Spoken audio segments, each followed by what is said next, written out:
What's going on, guys? Mr. Real Estate here, back with another video. We're not on Substack tonight, so we're just gonna do a quick YouTube video on credit. A lot of people are trying to get business credit, trying to get their credit scores up, trying to do things surrounding credit. And I had not so good experiences with credit in the past, personal and business. So I kind of steer away from credit. I like to use good debt, but another thing with good debt is you shouldn't be over leveraged, okay? So credit is just used as leverage, really. A lot of companies, they offer 0% interest for 12 to 18 months, but this is in fact it's kind of setting a lot of people up for failure because they don't understand the principles of management from the Bible, right?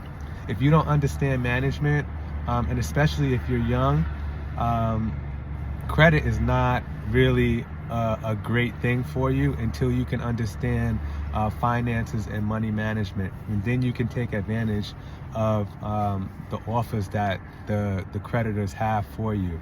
Okay, I'm a big proponent of investing and using good debt to invest, meaning taking out loans from the bank to purchase assets like real estate, maybe a personal loan to start your business venture, right? Become an entrepreneur. But I'm definitely not a proponent of credit, because with credit, after that 0% interest, that initial the offer that they give you, then it hikes up to about 22%. And you got to realize, guys, that 22%, the regular or average person is not making 22% interest on their money, right? These banks are kind of taking advantage of people that are kind of ignorant to the fact of credit. They don't understand credit.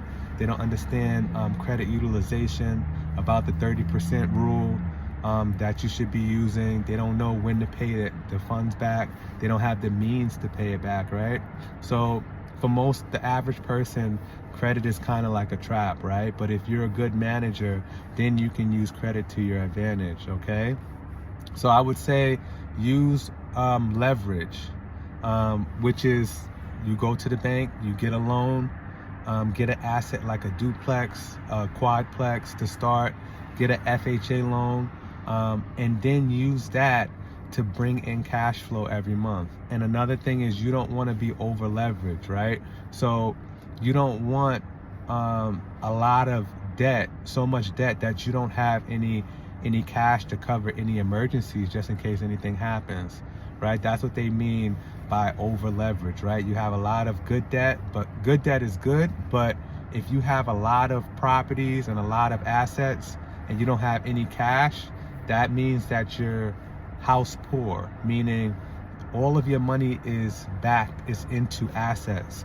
And if anything goes wrong in that one asset class, your whole business or your whole asset goes and you don't have any cash. So you want to stay under 50% leverage, meaning if, say, the house is 150 grand, right?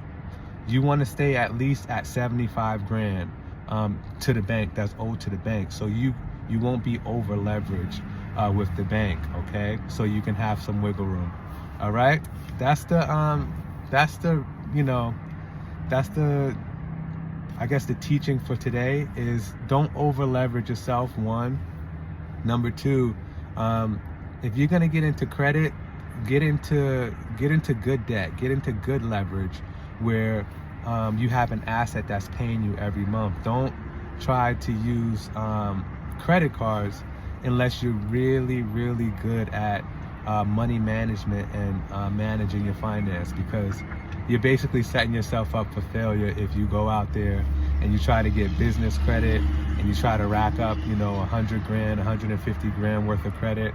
If you don't have an exit strategy, or if you don't have a plan to go with that usage of that credit, you're just setting yourself up for failure. Okay, guys? Mr. Real Estate here, signing out. This was a quick video Shout out to all my Substackers and all of my subscribers, my YouTube subscribers. Hit the like button, hit the subscribe button, comment below. Let me know what you think about credit, finances, real estate, and I'll be happy to comment back. All right, Mr. Real Estate here signing out. God bless you guys. Later.